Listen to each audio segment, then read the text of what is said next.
Hello future CPAs! For today's video, let's discuss cash and cash equivalent.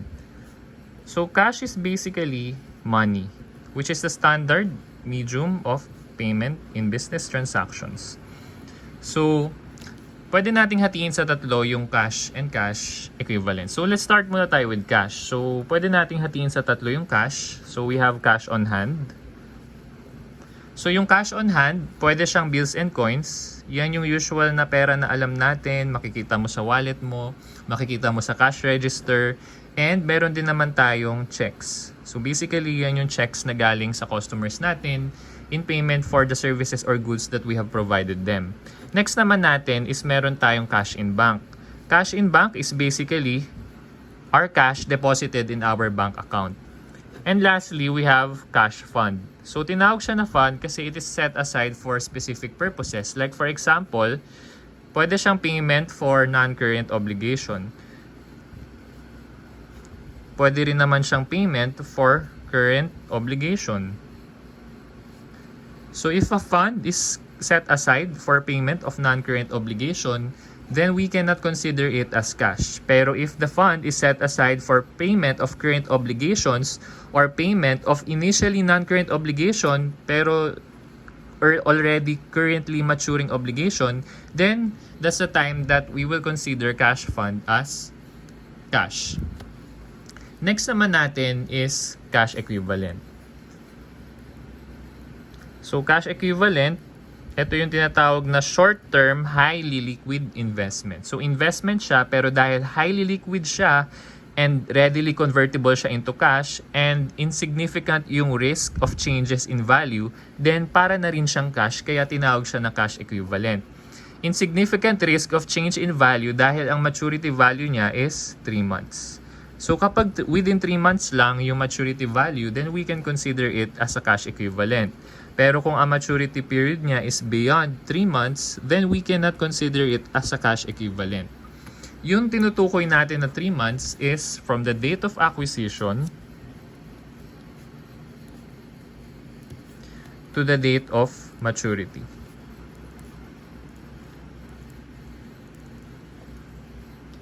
So with that, let's answer some problems. Problem number 1. The following are items presented to you by the newly hired trainee of Nature Corporation.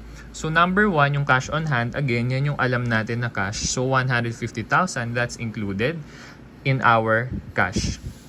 So ang question pala sa atin, how much is the cash and cash equivalents that should be shown on the statement of financial position on December 31? Take note, hindi lang cash, pati cash equivalents. So cash on hand, 150k. Number 2, money order, 10,000 pesos. So yung money order, kung nakakita na kayo ng ganito, para din siyang cheque. Pwede rin siyang tawagin na postal money order. So yung money order, certificate siya allowing the payee or tayo na company to receive cash from government or any financial institution. For example, before, ginamit siya ng PDIC to pay the depositors ng isang bank na bankrupt noon. So, money order 10,000, that's cash. Next would be bank drafts. So, yung bank drafts, kung nakakita na rin kayo ng ganito, para din siyang check. Pero, ang bank draft, sa halip na tayo yung nag-issue na depositor, ang nag-i-issue nito is yung bank. So, kapag nag-issue to ng bank, upon issuance nito ng bank draft, naka-debit na kaagad yung pera natin from our bank account. So, basically, hindi to tumatalbog na check. And, pareho na ang money order and bank draft is available for immediate encashment. So, 25,000 for bank draft. Next naman natin is yung cashier check, certified check, customer check, manager's check, and personal check. And then we have traveler's check. So, ito yung ating checks.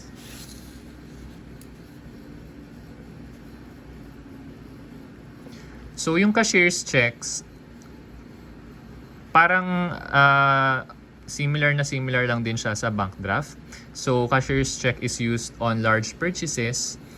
Kukuha si bank ng pera from the bank account ng customer, same with bank draft. Tapos, Sa cashier's check, si bank na yung pipirma sa check and sila na ang magbibigay sa atin na kailangan bayaran ni customer. Next naman natin is yung certified check. So unlike sa cashier's check, tayo pa rin yung pumipirma dito sa certified check. Nilalagyan lang ng salita na certified ni bank sa gilid ng pirma natin. And unlike bank draft and cashier's check, yung pera nasa account pa din natin sa certified check. So nasa account pa rin natin pero naka-freeze siya. Next naman natin is yung customer's check. Yan yung check na in-issue sa atin ni customer. Next, manager's check. Yung manager's check, hindi rin yan tumatalbog na cheque. Next is personal check. Parang customer check lang din yan. And finally, traveler's check. So yung traveler's check, pwede mo yung gamitin pang gastos kapag nasa ibang bansa ka. So yan yung mga checks natin and they are all considered as cash. So cashier's check, 50K. Certified check, 40K. Customer check, 22.5K. Manager's check, 52.5. Personal check, 12.5. And traveler's check, 32.5. Next naman natin sa number 10 is yung cash in bank on PNB account number 1, checking account. Includes a compensating balance of 100,000. The compensating balance is legally restricted as to withdrawal. So kapag ang compensating balance is legally restricted as to withdrawal, then hindi natin siya mako-consider na cash. Pero kung not legally restricted, then pwede natin siya i-consider as cash. So, since legally restricted, yung 100K na compensating balance, magma-minus tayo dito ng 100K. So, 221K na lang yung i-recognize natin na cash on our cash deposits in PNB account number 1. Sa number 11 naman, cash in bank, PNB account number 2, savings account. It includes a compensating balance of 150K, which is not legally restricted as to withdrawal. So since not legally restricted as to withdrawal, then the whole amount of 681K can be recognized as cash. Next naman natin is number 12 and number 13. So sa number 12, meron tayong cash in bank BPI account number 1 and cash in bank BPI account number 2. So sa iisang bangko, which is BPI, dalawa yung account natin. Sa unang account, ang balance natin is 189,000 at sa pangalawang account, negative yung balance natin which is negative 84,000 kaya may nakalagay dyan na parenthesis. Ngayon, ang rule dito, this is what you call bank overdraft. Ang rule sa bank overdraft, etong 84,000, bank overdraft yan. Pwede natin siyang i-offset sa bank account with the same bank. Kung with the same bank, pwede natin siyang i-offset. Pero kung halimbawa, yung account number 1 natin is sa ibang bangko, like for example, PNB, hindi natin pwede offset yung 84,000 and therefore, i-ignore lang natin yung 84,000. Pero since magkapareho sila ng bank, no, magkaiba lang na account pero same bank, pwede natin ipag-offset tong dalawa. So, let's try it. 189,000 minus 84,000, 105,000. So, 105,000 ang cash natin. So, huwag kayong malilito between bank draft and bank overdraft. Magkaibang bagay yan. Next naman natin, number 14 is time deposit. Time deposit is basically just an interest-bearing bank account with date of maturity. So, 172,000 pesos. Next naman natin is yung money market placement. So, yung money market placement is 42,500. Treasury bills, 9,750. So, itong dalawang to, money market placement and treasury bills, yan ay cash and cash equivalent examples. So, again, yung rule natin sa cash and cash equivalent, sa maturity period, kapag beyond 3 months ang maturity, hindi siya cash and cash equivalent. Pero kung ang maturity niya is equal or less than 3 months, or di kaya if ang problem is silent, kasi di ba itong money market and treasury bill dito sa problem na to, walang binigay na maturity period. So, ibig sabihin, silent. So, pag ganun ng case, i-include natin siya as cash and cash equivalent. So, money market placement, 42,500. Treasury bill, 9,750. Next naman natin is, meron tayong PT cash fund, change fund, payroll fund, tax fund, interest fund, dividend fund, travel fund, Yan. So, ito na yung mga sinasabi natin na fund. Pero itong hanggang sa travel fund is for company operations. So, ito yung mga cash fund na tinatawag. So, yung petty cash fund ay used for minor expenses. Nakatago siya sa drawer usually sa mga companies. So, meron din tayong change fund, yun yung panukli, payroll fund, pambayad sa sweldo ng empleyado for salary expenses, tax fund set aside for income tax expenses, interest fund set aside for payment of interest. So, yung interest fund, payment siya for interest na halimbawa interest natin sa bonds payable o kaya notes payable. Next naman is dividend fund set aside for payment of dividends. For example, yung company natin nag-declare ng dividends. Yan. And then lastly, travel fund. So, yung travel fund, dedicated bank account siya for travel savings. So, they're all included as part of cash and cash equivalents. Specifically, they are cash. Next naman natin is yung sinking fund. Yung sinking fund, pambayad yan ng bonds payable. So, set aside siya for payment of bonds payable. And alam natin, as a general rule, yung bonds payable, non-current liability yan. So, hindi lang yan isang taon, hindi lang yan pang short term. Nun din sa pension fund. Kasi yung pension fund naman is payment for our post-employment benefits ng mga empleyado natin. Okay, so itong dalawang to, magkapareho lang ang rule. So kapag ka beyond 12 months binanggit na yung obligation is beyond 12 months by maturity, or if the problem is silent, then it is considered as a non-current asset.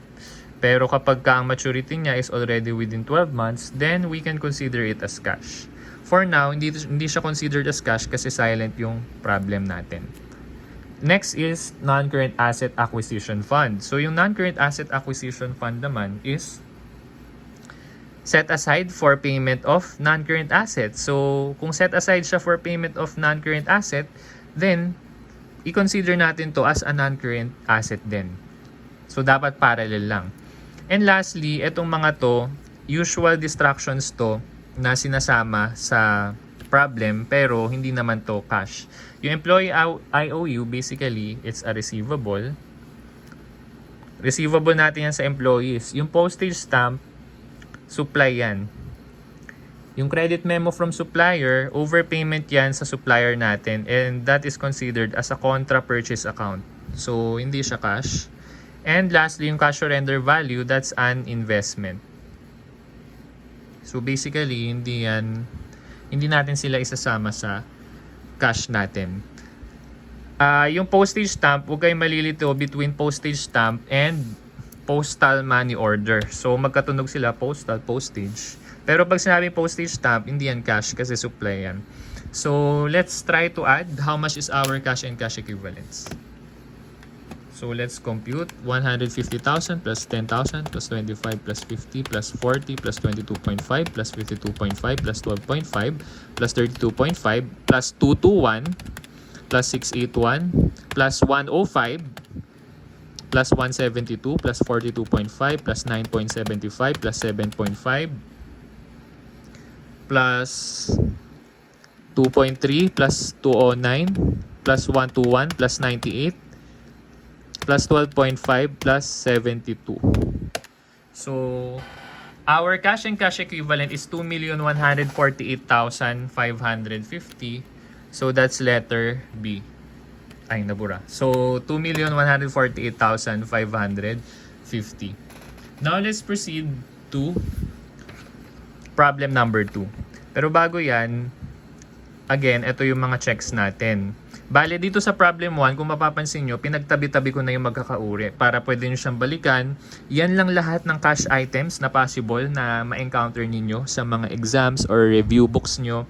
Except sa checks, kasi sa problem number 2, ipapakita naman natin yung iba pang uri ng check like undelivered check and post-dated check. Pero other than that, yan lahat, yan lang yung posibleng ma-encounter mo sa cash and cash equivalents, inclusions and exclusions. Let's now proceed to problem number 2. The ledger showed a balance on the cash and cash equivalents account of 3 company at December 31, 2027 of 254,000. Ang tanong sa atin, magkano raw yung cash and cash equivalents? So, ganun pa rin yung tanong. So, the 254K includes the following. Number 1, Treasury Bill, 1 year, due March 20, 2028, purchased December 31, 2027. So, bakit given sa atin yung information na date of purchase and due date? Yung date of purchase, yan yung acquisition date.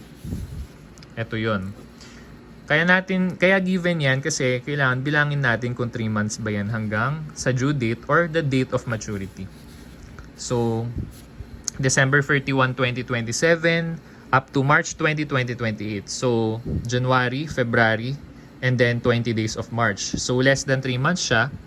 Therefore, considered siya as cash and cash equivalent. And since included na siya sa 254,000, wala na tayong adjustment. So, no adjustment. Next, Treasury Bill, due February 1, 2028, purchased July 1, 2027. So, July, August, September, October, November, December, tas January. Kasi February na yung kasunod na day. February 1. So, 7 months. So, kung 7 months siya, and naka-include siya sa 254K, cash and cash equivalent, kailangan ibawas natin siya. So, minus 60,000. Okay. So, yung 1 year, 8 months, 7 months na nakalagay dito sa gilid, i-ignore nyo lang. Ang focus natin is the date of acquisition from the date of acquisition to the date of maturity. So, ito basically, yan yung kung ilang months na outstanding yung treasury bill. Kasi pwedeng nung pinurchase natin yan, meron siyang initial owner na nabili niya from the original source. Next naman natin is yung money market. Again, it's also a cash and cash equivalent. So let's try to see kung pasok sa 3-month yung maturity period. Purchase November 1, due date February 1. So November 1, December 1, November, December, and then the whole month of January. So, exactly 3 months siya.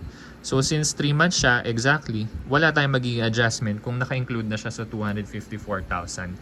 Moreover, such amount also includes the following. Check payable to 3 company. So, kapag check payable to 3 company, yung 3 company kasi tayo yun. So, this is considered as a customer check. So, kapag customer check siya, this is considered as a receipt. So, yung check payable sa atin na 20K, ang petsa niya or date niya is January 5. So, in-include na siya sa checkbook balance. Kapag hindi sinabi itong phrase na included in the December 31 checkbook balance, i-assume pa rin natin na naka-include siya. Kasi ganun naman talaga. Pag natanggap yung cheque, i-include sa checkbook balance. Pero at the end of the period, i-double check natin yung mga checks kung baka merong mga post-dated. And since dated January 5, 2028, hindi pa natin siya pwede i-encash on 2027. Hence, it's called a post-dated check. So, kailangan yung 20K, ibawas muna natin sa 254,000. Next natin, check payable to 3 company amounting to 64,000. Deposited December 15 and included in December 31 checkbook balance but returned by bank on December 29 stamped NSF. Ang ibig sabihin ng NSF is no sufficient fund. Ibig sabihin, binayaran tayo ng customer using the check or using a check pero nung ini-encash na natin sa bangko, sabi ng bangko, wala nang sapat na pondo yung bank account ng customer na nagbayad sa atin. So, binalik sa atin yung check and nire-deposit lang natin siya or bumalik tayo sa bank noong January 2 pa lang and na-clear lang siya sa bank noong January 4. So, ibig sabihin, as of 2027, in which ito yung ginagawa natin ng financial statement or statement of financial position, hindi pa siya cash. So, ibabawas pa natin yan or ibabawas muna natin yan sa 254,000. Next naman natin is check drawn on 3 companies account amounting to 32,000 payable to a vendor dated and recorded in 3 companies books on December 31, 2027 but not mailed until January 5. Kapag check drawn, ibig sabihin it's a company check. So kapag company check, ibig sabihin tayo yung nag-issue ng check and therefore we can consider it as a disbursement. Okay, so tingnan natin kung valid na ba tayo na nakapag-disburse na ng specific amounts of 32,000. Kaso, although dated siya December 31, kaso nasa atin pa yung check. Hindi pa natin siya nabibigay dun sa vendor natin or dun sa supplier natin until January 5, 2028. So, ibig sabihin, kung na-record na siya sa books natin, ibig sabihin nakapag-journalize na tayo ng debit, accounts payable, credit, cash. Kapag nag-credit cash, ibig sabihin nagbawas ka na sa cash balance mo ng 32,000. So, kung binawasan mo yung cash ng 32,000 pero nasa atin pa yung cheque, ibalik muna natin sa balance natin. So, i-reverse mo yung entry na yan, debit, cash, credit, accounts payable. This is also called undelivered check or UDC. So, plus ka muna ng 32,000. And lastly, yung cheque daw na 17,000 payable sa vendor, na-deliver natin na December 31 pero post-dated, January 14, 2028. Sorry, 2028 to guys. So, 2028. Ibig sabihin, kung naipadala mo na sa vendor, ibig sabihin, ito na yung entry mo. So, dapat i-reverse natin kasi sa 2028 pa yan, may encash ni vendor. And kung sa January 14 pa niya, may encash yan, ibig sabihin, nasa bank account pa rin natin yung cash of 17,000. So, magpa-plus ka dito ng 17,000. Ibalik muna natin sa cash balance natin. This is an example of post-dated company check. Etong nasa taas, binawas kasi this is an example of post-dated customer check. Okay, so hindi porke post-dated check, ibabawas mo na kaagad. Tignan mo muna kung customer check or company check. What amount should be reported as cash and cash equivalents on December 31, 2027? So, 257K yung ating starting point. So, let's compute. 254,000 minus 60,000 minus 20,000 minus 64,000 plus 32,000 plus 17,000. Our answer is 159,000, letter A. And that concludes our discussion for cash and cash equivalents. Thank you so much and goodbye for now, future CPA.